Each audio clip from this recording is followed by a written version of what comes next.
Have you ever forgotten your phone? When did you realize you'd forgotten it? I'm guessing you didn't just smack your forehead and exclaim, "Damn!" apropos of nothing. The realization probably didn't dawn on you spontaneously. More likely, you reached for your phone, pawing open your pocket or handbag, and were momentarily confused by it not being there. Then you did a mental recap of the morning's events. Shit. In my case, my phone's alarm woke me up as normal, but I realized the battery was lower than I expected. It was a new phone, and it had this annoying habit of leaving applications running that drained the battery overnight. So I put it on to charge while I showered instead of into my bag like normal. It was a momentary slip from the routine, but that was all it took. Once in the shower, my brain got back into the routine. It follows every morning, and that was it. Forgotten. This wasn't just me being clumsy, as I later researched. This is just recognized brain function. Your brain doesn't work just on one level. It works on many. Like when you're walking somewhere. You think about your destination and avoiding hazards, but you don't need to think about keeping your legs moving properly. If you did, the entire world would turn into one massive hilarious quap cosplay. I wasn't thinking about regulating my breathing. I was thinking whether I should grab a coffee on the drive to work. I did. I wasn't thinking about moving my breakfast through my intestines. I was wondering whether I'd finish on time to pick up my daughter, Emily, from the nursery after work or get stuck with another late fee. This is the thing. There's a level of your brain that just deals with routine, so the rest of your brain can think about other things. Think about it. Think about your last commute. What do you actually remember? Probably little, if anything. Most common journeys blur into one, and recalling any one in particular is scientifically proven to be difficult. Do something often enough and it becomes routine. Keep doing it and it stops being processed by the thinking bit of your brain and gets regulated to the part of your brain deducted to dealing with routine. Your brain keeps doing it without you thinking about it. Soon, you think about your route to work as much as you do keeping your legs moving when you walk. Most people call it autopilot, but there's danger there. If you have a break in your routine, your ability to remember and account for the break is only as good as your ability to stop your brain going into routine mode. My ability to remember my phone being on the counter is only as reliable as my ability to stop my brain entering morning routine mode, which would dictate that my phone is actually in my bag.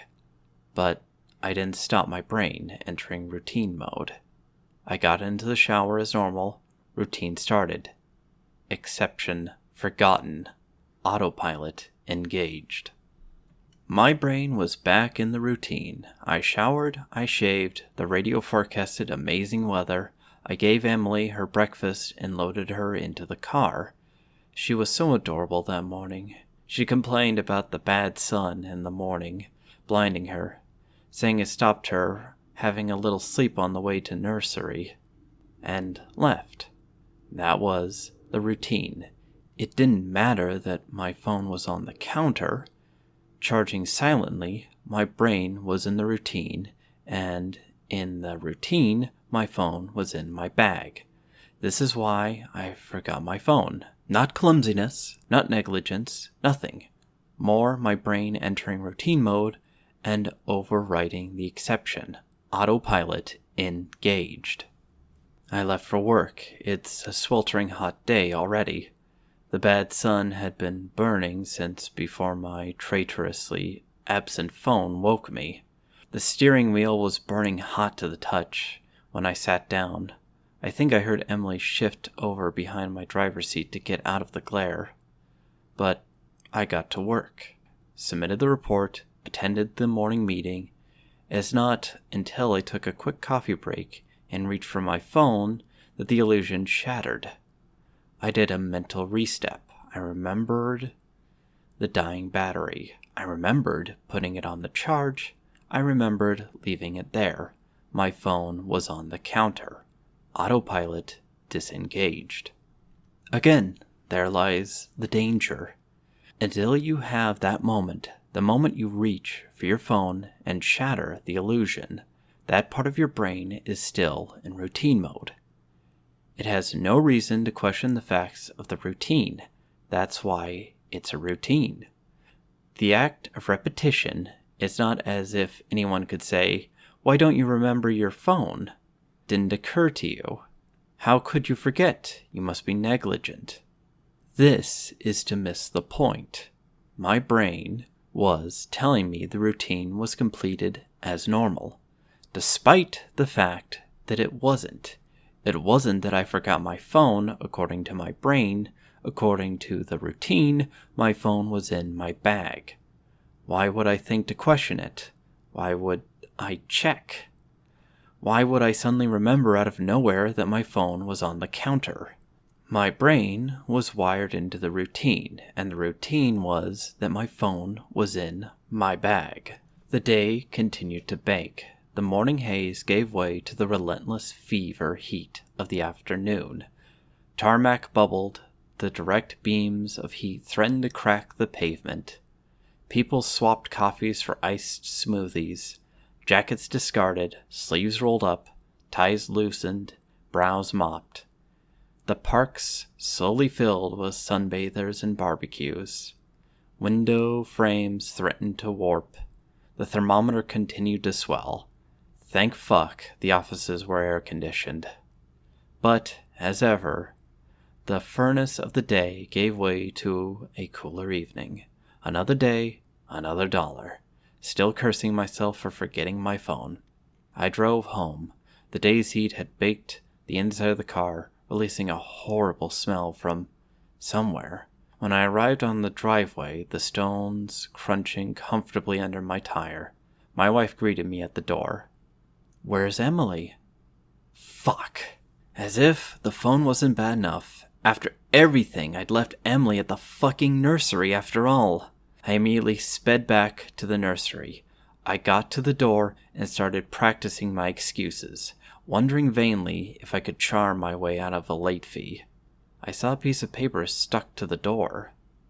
"Due to vandalism overnight, please use side door today only." Overnight? What? The door was fine this morning. I froze. My knees shook. Vandals. A change in the routine. My phone was on the counter. I hadn't been there this morning. My phone was on the counter. I'd driven past because I was drinking my coffee. I'd not dropped off Emily. My phone was on the counter. She'd moved her seat. I hadn't seen her in the mirror. My phone was on the counter. She'd fallen asleep out of the bad sun. She didn't speak when I drove past her nursery. My phone was on the counter. She changed the routine. My phone was on the counter. She changed the routine, and I'd forgotten to drop her off. My phone was on the counter. 9 hours. That car, that baking sun, no air, no water, no power, no help. That heat, a steering wheel too hot to touch. That smell. I walked to the car door, numb, shook. I opened the door. My phone was on the counter, and my daughter was dead. Autopilot disengaged.